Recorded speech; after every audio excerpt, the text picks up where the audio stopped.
benvenuti alla TG Sicilia. Le principali notizie. Pantelleria, bagno di folla per Mattarella, bandierine tricolori dei più piccoli per la celebrazione del decennale del Parco Nazionale della Regione. È il primo Presidente della Repubblica ad andare sull'isola.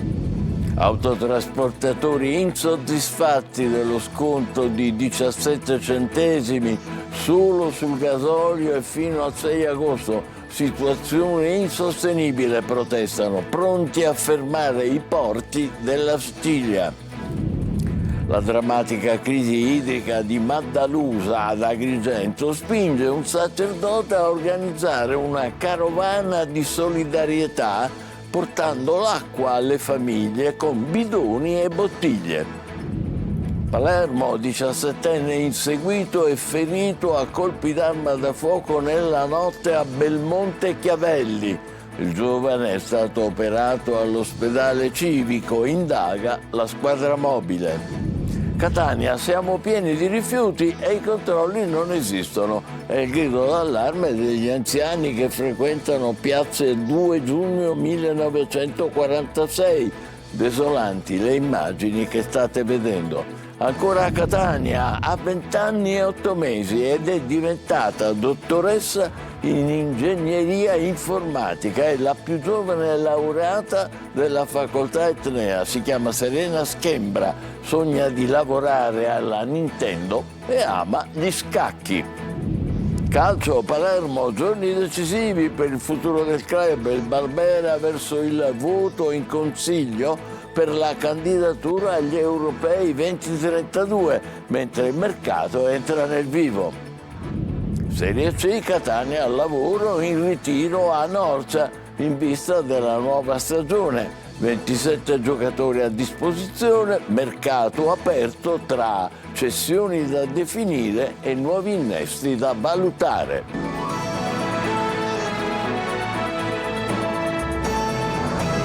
Bentrovati, la prima volta di un Presidente della Repubblica a Pantelleria, oggi visita ufficiale di Mattarella nell'isola con sosta al Museo Geonaturalistico e all'Arco dell'Elefante, bagno di folla in Piazza Cavour, i più piccoli lo festeggiano con bandierine a tricolori e il Presidente risponde: alla mia età non si fanno che programmi ravvicinati, dunque tornerò. Orazio Longo.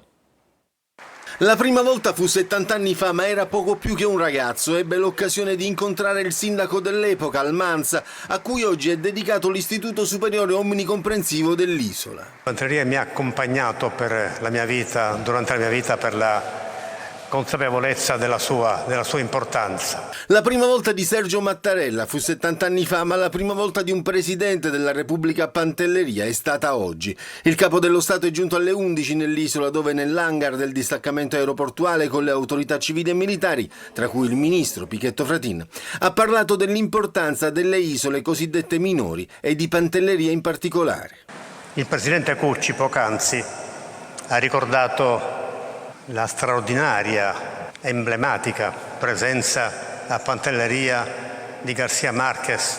Mi ha fatto ricordare il titolo di un libro di García Márquez, titolo che recita: non sono venuto per fare discorsi, non sono venuto a fare discorsi, ma per uno scopo preciso, quello di esprimere, riconfermare l'affetto degli italiani per Pantelleria. L'occasione è la celebrazione del decennale dell'istituzione del primo parco nazionale della regione siciliana a Pantelleria, proprio grazie alla firma dello stesso Mattarella, che lo ha istituito 10 anni fa. L'importanza che Pantelleria riveste per la nostra Repubblica. Le isole cosiddette minori del nostro Paese sono tutte di grande rilievo per il suo equilibrio e per il suo futuro. Prima di lasciare l'hangar ha salutato i bambini che lo festeggiavano sventolando le bandiere tricolori. Dopo il bagno di folla in Piazza Cavour, prima di una breve visita al Museo Geonaturalistico e all'Arco dell'Elefante. Caro carburanti, autotrasportatori pronti a bloccare i porti. Lo sconto varato dal governo, 17 centesimi solo per il gasolio e fino al 6 agosto, non soddisfa la categoria. Lorena Dolci. Carburanti alle stelle. Non basta lo sconto di 17 centesimi al litro per il gasolio. Un decreto ponte del governo fino al 6 agosto per fronteggiare i rincari dovuti alle tensioni internazionali, ma che per ammissione della stessa Premier Meloni non risolve il problema. Sul piede di guerra gli autotrasportatori. No, per noi non va bene. I 17 centesimi riconosciuti sulle accise mobile che ha dato il governo Meloni non vanno bene per gli autotrasportatori, perché per noi che trimestralmente ci riconoscono le accise è una perdita. Una situazione insostenibile, dicono le associazioni di categoria, rispetto ad un costo che resta sopra i 2 euro. Solo nell'ultima settimana il prezzo del gasolio è aumentato di 40 centesimi al litro, che significa 400 euro in più per ogni 1000 litri di gasolio. Oltre alla proroga del credito d'imposta, per altri 2 mesi gli autotrasportatori chiedono al governo nazionale di erogare subito 300 milioni e a quello regionale di poter utilizzare i 15 milioni stanziati per il caro gasolio. Una sorta di ultimatum. Se non abbiamo dei riscontri noi ci fermiamo, non andiamo a lavorare, quindi ci dispiace per tutti. Da mesi senza acqua e senza la possibilità di potersi rifornire con le autobotti è la drammatica situazione di molte famiglie a Maddalusa, ad Agrigento, che ha spinto un sacerdote a organizzare una carovana di solidarietà, adesso vedrete, portando l'acqua con bidoni e bottiglie. Adelaide Barbagallo. Abbiamo pensato di portare il dono più grande oggi necessario, il dono dell'acqua. Abbiamo portato tantissimi bidoni d'acqua, abbiamo portato casse d'acqua, proprio per esprimere in primis e soprattutto l'umanità. L'iniziativa è di Don Marco Damanti, da tutti ribattezzato il prete del popolo per il suo profondo impegno sociale a favore degli ultimi. Oggi la sua nuova sfida di solidarietà punta a portare l'acqua alle famiglie fragili di Maddalusa, frazione di Agrigento, a secco ormai da mesi. La crisi nasce dal blocco dell'erogazione imposto dall'AICA a numerose abitazioni della zona, classificate come abusive o parzialmente abusive.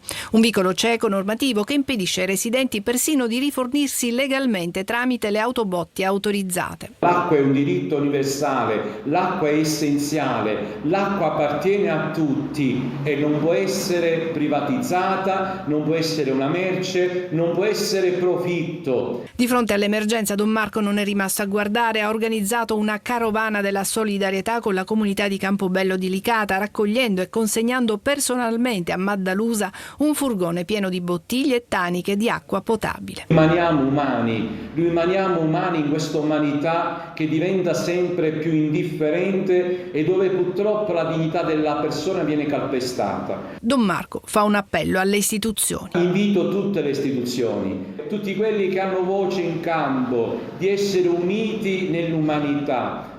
Palermo, 17enne inseguito e ferito a colpi d'arma da fuoco nella notte a Belmonte Chiavelli. Il giovane è stato operato all'ospedale civico, indaga la squadra mobile. Marco Gullà. Il silenzio della borgata di Belmonte Chiavelli a Palermo squarciato dal tonfo assordante di un colpo di arma da fuoco. In queste strade della periferia palermitana ieri sera un ragazzo di 17 anni è stato inseguito e ferito da alcuni proiettili. Il giovane, mentre si trovava insieme a un cugino, è stato quindi inseguito in uno dei veicoli della zona, è stato poi colpito al gluteo da colpi d'arma da fuoco. Ancora spari, ancora giovanissimi che girano armati come nelle serie TV. Il ragazzo è stato soccorso dai sanitari del 118 e trasportato in codice rosso al pronto soccorso dell'ospedale civico. Non è in pericolo di vita. I primi elementi farebbero pensare all'impiego di un'arma lunga, verosimilmente un fucile da caccia o un'arma d'aria compressa modificata. Gli investigatori della squadra mobile stanno procedendo ad ascoltare la vittima, il cugino presente al momento dell'agguato e i testimoni della zona per delineare la dinamica esatta dell'accaduto e identificare gli aggressori che hanno inseguito i due giovani prima di aprire il fuoco. Questo a Palermo, mentre a Siracusa un uomo è stato arrestato dalla polizia con l'accusa di tentato omicidio per aver aggredito 2 persone ferendone una con un'accetta. È stato bloccato vicino alla stazione mentre cercava di fuggire con l'arma. Uomini che odiano le donne. A Carini, nel Palermitano, un giovane è stato arrestato per maltrattamenti e lesioni all'ex compagna. È accusato di avere tentato di strangolare la donna dopo mesi di violenze, minacce, persecuzioni. A Villafranca Tirrena, nel Messinese, un 25enne è stato arrestato per stalking nei confronti dell'ex compagna, che è stata aiutata in questo caso da una carabiniera dopo che era stata inseguita in auto. Rinviato a giudizio dal Tribunale di Gela un uomo di 30 anni con l'accusa di violenza sessuale sulla figlia minore. Il processo inizierà a settembre davanti alla Corte d'Assise di Caltanissetta. La difesa respinge ogni accusa. Ancora sangue sulla statale 113 tra Alcamo e Partinico. Muore a 25 anni Alex Dara, vittima di un incidente in scooter nella notte. Indagini in corso per chiarire le cause della tragedia. Laura Spanò. Ancora sangue sulle strade siciliane, soprattutto lungo la famigerata statale 113 che collega Alcamo con Partinico, teatro negli ultimi mesi di diversi sinistri anche mortali, l'ultimo dei quali verificatosi lo scorso 30 maggio con una vittima e diversi feriti. La notte scorsa ancora un altro incidente mortale, a perdere la vita Alex Dara, di 25 anni, alcamese. Alex viaggiava in sella al suo scooter 150 quando, per causa ancora in corso di accertamento, ha improvvisamente perso il controllo del mezzo, finendo violentemente sull'asfalto. L'incidente si è verificato intorno alle 2 del mattino, poco prima della seconda galleria lungo la statale 113, un tratto di strada rettilineo che purtroppo spesso invita alla velocità. Secondo le prime ricostruzioni effettuate dalla Polizia Municipale non risultano coinvolti altri veicoli e non vi sarebbero testimoni diretti della dinamica. Le indagini sono indirizzate a capire se si è trattato di una distrazione da parte della vittima, se a causare l'incidente sia stata la velocità o se la moto possa essere stata urtata da qualche altro mezzo poi fuggito.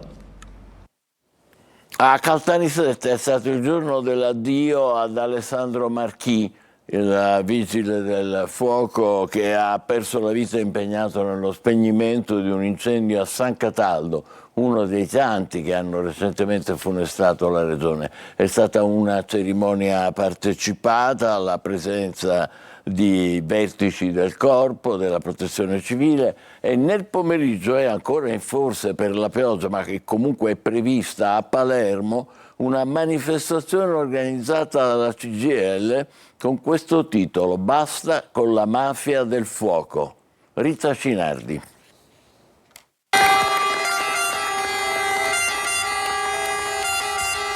Le sirene dei Vigili del Fuoco hanno accompagnato l'uscita del feretro dalla cattedrale di Caltanissetta. È stato l'ultimo saluto ad Alessandro Marchi, il capo reparto di 59 anni, morto nei giorni scorsi mentre era impegnato nelle operazioni di spegnimento di un incendio nelle campagne di San Cataldo. Ad accoglierlo all'esterno della chiesa un lungo applauso nel giorno in cui l'intera comunità si è stretta attorno alla moglie e 3 figli adolescenti. La giornata era iniziata al comando provinciale dei Vigili del Fuoco, dove in tanti si sono riuniti per rendere omaggio ad Alessandro Marchi. Il feretro è stato poi sistemato sull'autoscala del corpo e accompagnato da un corteo di mezzi di servizio raggiunto la cattedrale. A celebrare le esequie è stato il vicario generale della diocesi, Monsignor Onofrio Castelli, che nell'omelia ha ricordato Marchi come un uomo che non si è mai tirato indietro di fronte al pericolo, sempre pronto a mettere la propria vita al servizio degli altri. Presenti anche il capo nazionale dei Vigili del Fuoco, Eros Mannino, e il dirigente generale della Protezione Civile della Regione Siciliana, Salvatore Cocina, che hanno richiamato l'attenzione sulla necessità di fermare la mano dell'uomo dietro i numerosi incendi che in queste settimane hanno devastato la Sicilia.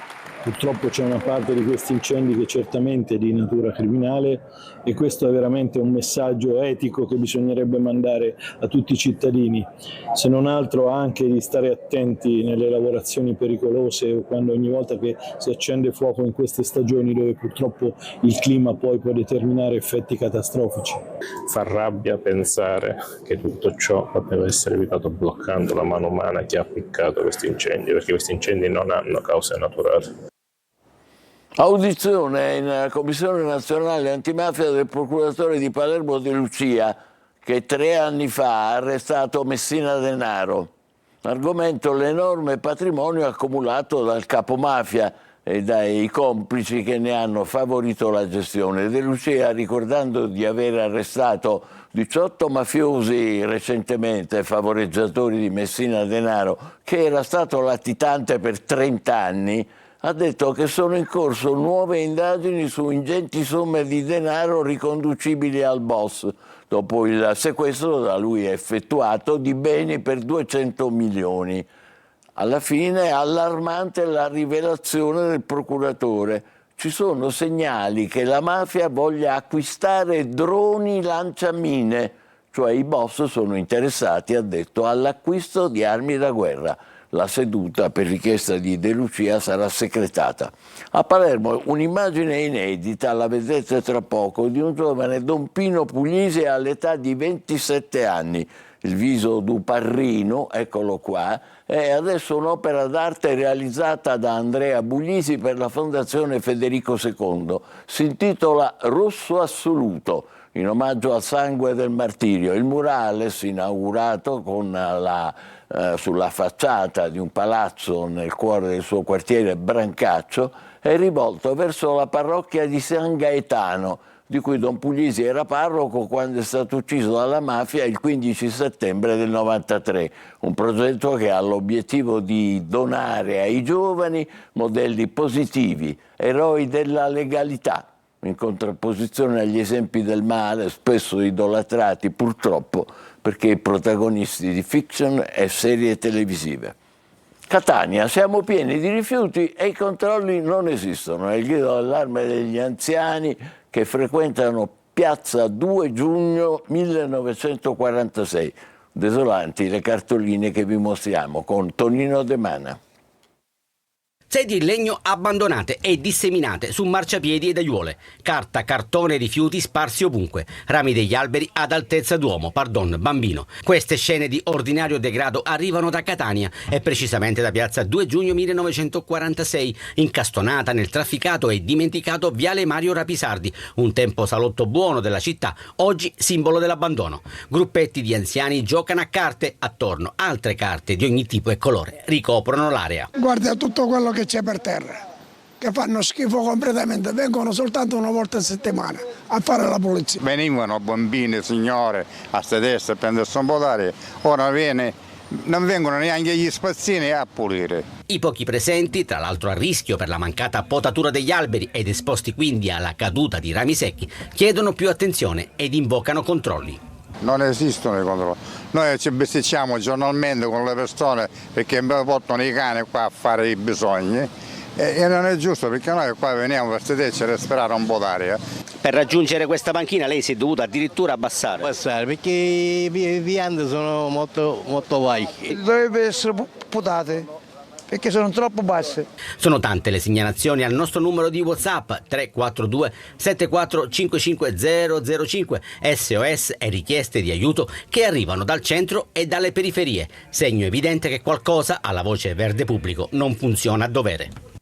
Questo a Catania, piazza 2 giugno 1946, a Castelbuono, nel Palermitano, un ottantenne che si era smarrito durante una passeggiata sui monti è stato salvato dai carabinieri dopo essere finito in un dirupo e aver riportato una frattura. L'uomo affetto da Alzheimer è stato localizzato grazie al cellulare e poi affidato al soccorso alpino per il recupero.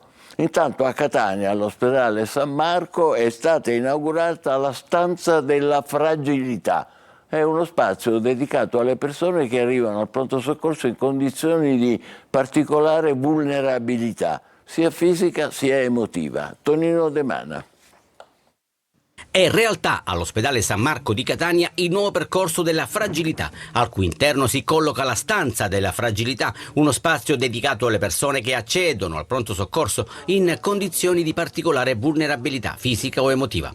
Ideato per garantire riservatezza, accoglienza e tutela della dignità della persona, il percorso offre un ambiente protetto e tranquillo in cui ricevere assistenza e supporto. Per ogni inaugurazione che si rispetti, immancabile il taglio del nastro. È un percorso che è dato del prendersi cura del paziente, non solo curarlo, ma prendersene carico, prendersene cura, avvolgerlo in un percorso di attenzioni, anche i colori, le immagini, il senso del disegno che vedete alle mie spalle, la finestra che apre il muro verso un orizzonte e verso un qualcos'altro, quale che sia il qualcos'altro a secondo della fase della vita che il paziente attraversa, penso che abbia un'importante, enorme rilevanza oggi. Nelle pareti spicca il dipinto realizzato dall'artista Giorgia Aurifici a cura dell'associazione Corsie a Colori.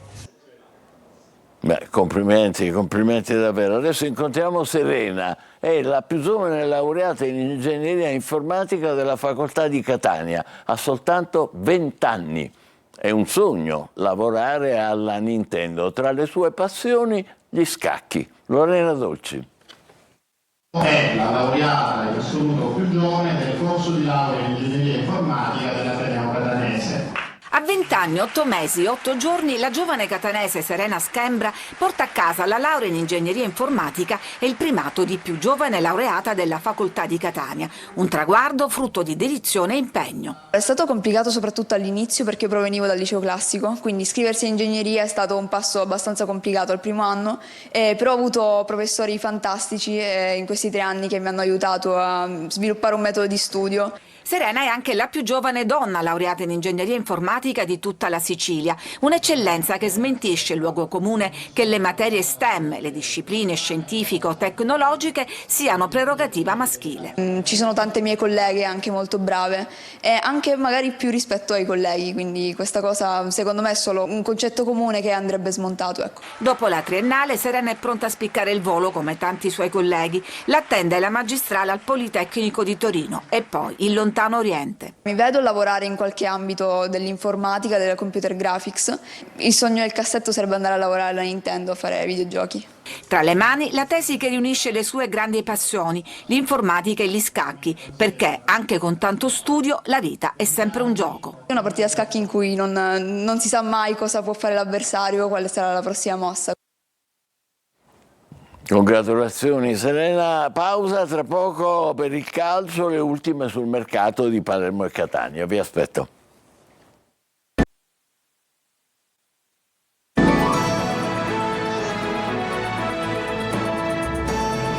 Calcio, il Palermo tra campo, mercato e iter per la riqualificazione dello stadio Barbera. Entro il 31 luglio il piano operativo arriva in Consiglio Comunale. Sul mercato rallentamento per Camatè dell'Inter. Marco Gullà. Il Palermo vive ore decisive sia sul piano infrastrutturale che su quello del mercato. Sulla questione stadio arriva un'importante svolta burocratica. Superati i rilievi documentali, la nuova delibera per il Barbera è pronta per essere votata in Consiglio, ovvero il 31 luglio, data decisiva non solo per l'iter della delibera per i lavori di ristrutturazione, ma anche perché coincide con l'ultimo giorno utile per presentare la candidatura di Palermo tra le città che ospiteranno gli europei del 2032.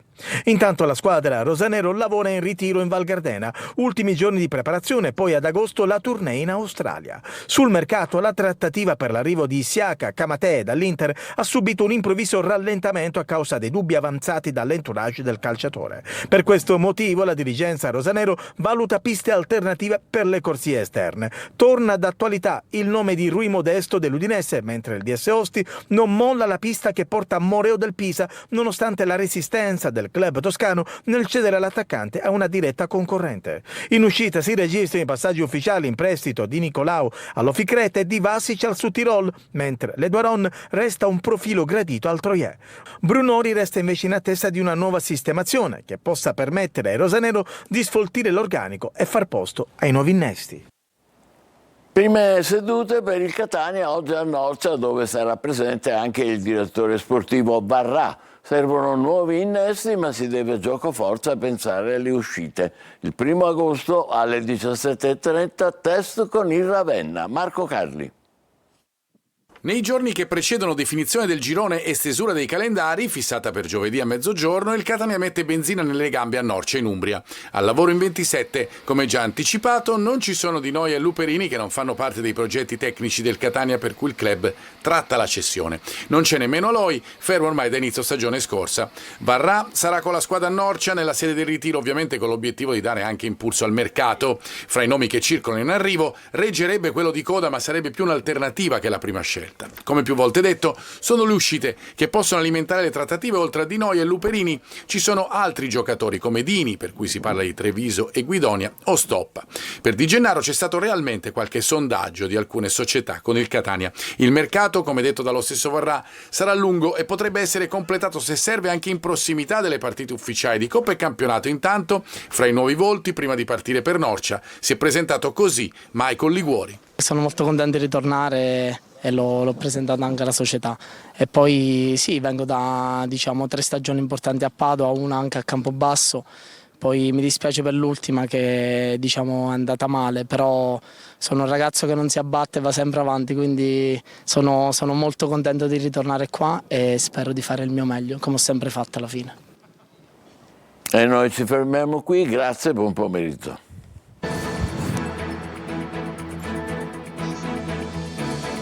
Entra nel mondo dell'informazione con l'app Sicilia Web.